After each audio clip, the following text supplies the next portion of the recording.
I've been wanting to make this video for some time now, but as I sat down here today, I found it difficult to hit record because it's a very personal story. My dad's been gone for 14, 15 years now, and we never had a good relationship. It was cold, distant, and for many years, I kept trying to find ways to fix the relationship while he was still alive. I felt maybe I held some responsibility for it, so I tried to find ways to connect. But I never could. And in the years since his passing, well, that feeling has only intensified. What could I have done? What should I have done to repair things? Now, remarkably, just recently, we ran across some information that we never knew before. And it points out something that our relationship could be traced back to an argument that my dad had with a neighbor that ended in tragedy. And I'd like to share that with you. You see, my dad grew up in Chicago in the Great Depression, and his dad had lost their house to foreclosure because he had lost his job in the Depression. And he and my dad, my grandfather and dad together, sold fruit, pushing a cart up and down the streets of Chicago just to keep the lights on. Now, they had lost the house, but the new owners had rented it back to them. But they also rented the upstairs to another family. And this is where the story unfolds. You see, we found out about this because my wife was doing some genealogy work, and she found a couple of articles in an old defunct Chicago newspaper that talked about my dad and his family. It seems that one day, Dad was in the backyard trying to get the cart out to go to work, but he couldn't get in the shared garage. And the dad of the other family came out, and they got into an argument because he wouldn't share the key with my dad. And so this argument escalated. Soon, Dad's dad, my grandpa, came out to defend Dad in this argument. And naturally, things escalated. And as the articles went on, the argument spilled into the back alley behind the garage. And my poor dad had to witness as his dad pulled a gun and shot the man down. Then his dad fled the scene and disappeared for weeks. My poor dad was left there to explain what happened to the police and watch as the man died, but not before he identified Dad's dad as the killer. I can't imagine the burden that my dad carried because of this. As a 16-year-old, having to explain to the police what happened. And then as he grew up, he started seeing the world as a scary and bad place. It totally shaped the man that he became. In his eyes, no one could be trusted. The world was bad. And I remember him saying, when things happened, I remember Dad saying things like, well, that's just wrong. Things should be right. He always wanted things to be right. He even got to the point where he took it upon himself to try to fix the world. Well, naturally, there was no way he could fix the world. And I think he came to that conclusion. But somehow he turned it on to me. He saw me as untrustworthy. He saw me as deficient.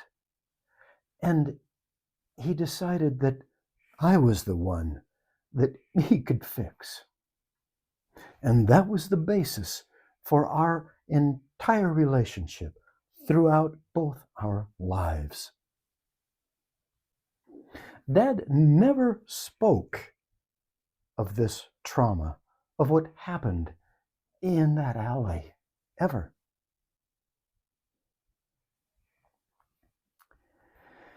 I remember, though, after he passed away, one time my wife and I were having a conversation with my mom, and we were reminiscing about the family life. And soon the conversation turned towards my dad. And something that neither my wife or I said caused her to stop and get this faraway look in her eyes. And she said, "Mel, there's a secret, something we never told you." And then she went on to say, "And I never will."